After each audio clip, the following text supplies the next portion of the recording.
اہم خبر سے آپ کو آگاہ کریں گے۔ چیف آف ڈیفنس کا عہدہ اپوائنٹمنٹ سے 5 سال کا ہوگا۔ اب chief of army staff chief of defence forces ہوں گے۔ آرمی چیف ایکٹ ترمیمی بل کے اہم نکات سیکشن 174C میں بھی ترمیم۔ وزیر اعظم army chief chief of defence forces کی سفارش پر 3 سال کے لیے commander of national strategic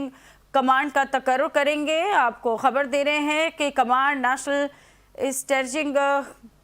command کی شرط و قواعد و ضوابط کا تعین وزیر اعظم کریں گے۔ یہ اہم خبر آپ تک پہنچا رہے ہیں۔ چیف آف ڈیفنس کا عہدہ اپوائنٹمنٹ سے 5 سال کا ہوگا۔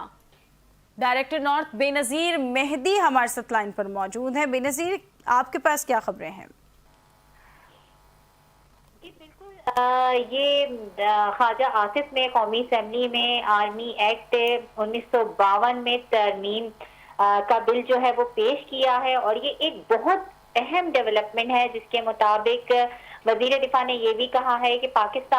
جس کے مطابق پاکستان ایئر فورس ایکٹ 1953 کا بل بھی پیش کیا گیا ہے۔ پہلے میں آپ کو بل کی تفصیلات بتا دوں، دین اس پر ہم مزید ڈسکس کر لیں گے۔ اور پاکستان نیوی ایکٹ میں ترمیم کا بل بھی پیش کیا گیا ہے وزیر قانون نے، اور پاکستان آرمی ایکٹ میں ترمیم کا بل جو ہے منظوری کے لیے پیش کیا گیا ہے۔ یہ انتہائی اہم جسے کہتے ہیں وہ ڈیولپمنٹ ہے، اور اس میں یہ کہا گیا ہے کہ وائس آف آرمی چیف اپنے اختیارات اور فرائض جو ہے وہ آرمی چیف کی ہدایت کی روشنی میں وائس آرمی چیف جو ہوں گے وہ اپنے آرمی چیف کی ہدایت کی روشنی میں سر انجام دیں گے۔ وزیر اعظم آرمی چیف اور چیف آف ڈیفنس کی سفارش پر 3 سال کے لیے command of national strategic command کی تقرری کریں گے۔ یہ اس بل کا متن ہے، اور اس میں یہ بھی کہا گیا ہے کہ سیشن بی میں حکومت کا لفظ تبدیل کر کے آرمی چیف کی سفارش پر تقرری کی جائے گی۔ یہ بھی ایک اہم ڈیولپمنٹ ہے اور ایک اہم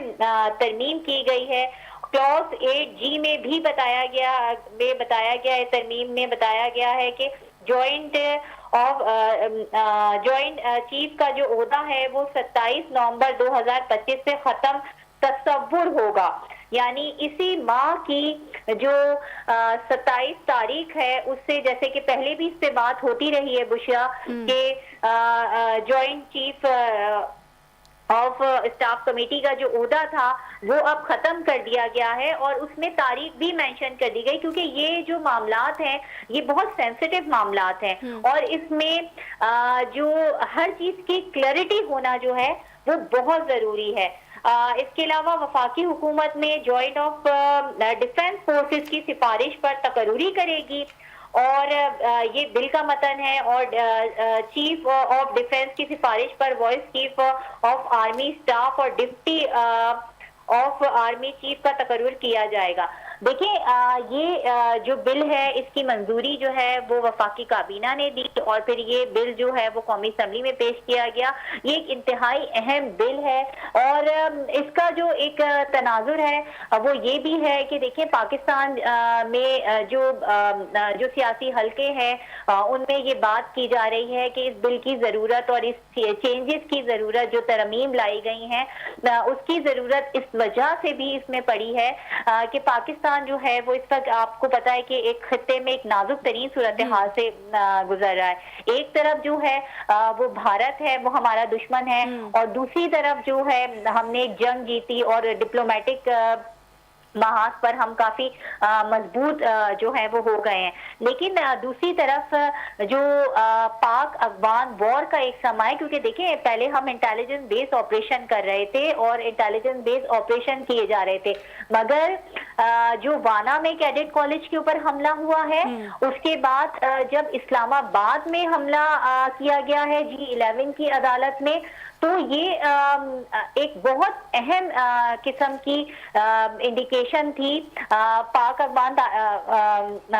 افغان تعلقات جو تھے، جس سے مذاکرات کیے جا رہے تھے کہ ان کو بہتر کیا جائے یا کوئی انگیج کیا گیا، مگر وہ ہم نے دیکھا کہ بری طریقے سے ناکام ہوئے، حالانکہ اس میں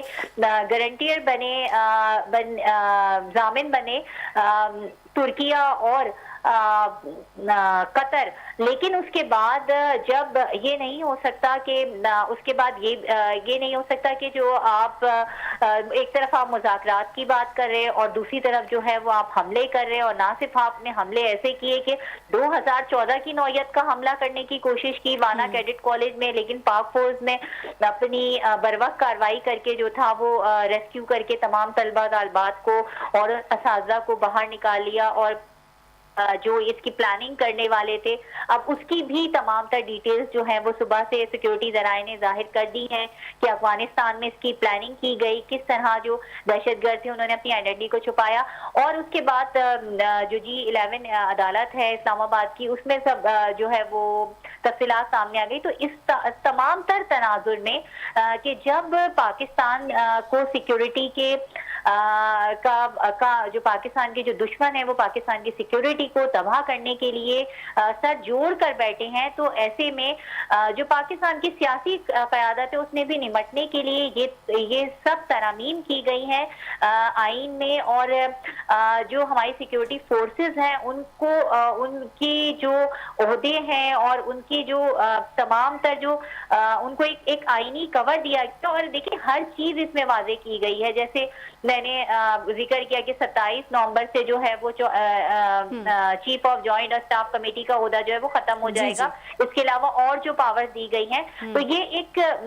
وقت کی ضرورت بھی تھی، اور اس کو ایک واضح طور پر جو ہے اب آئین میں واضح کر دیا گیا، اب کوئی ابہام نہیں ہے کسی کے بھی عہدے کے بارے میں۔ جی ٹھیک ہے، بے نظیر مہدی اپڈیٹ کر رہی تھی صورتحال سے، آپ کو بتا رہے ہیں کہ مجوزہ آرمی ایکٹ کے مطابق آرمی چیف کا بطور chief justice chief of defence forces نیا نوٹیفیکیشن جاری ہو گیا ہے۔ نئے نوٹیفیکیشن کے بعد آرمی چیف کی مدت دوبارہ سے شروع ہوگی۔ مجوزہ آرمی ایکٹ میں یہ کہا گیا ہے کہ army chief chief of defence پاک فوج کے تمام شعبوں کی ری اسٹرکچرنگ اور انضمام کریں گے۔ وزیر اعظم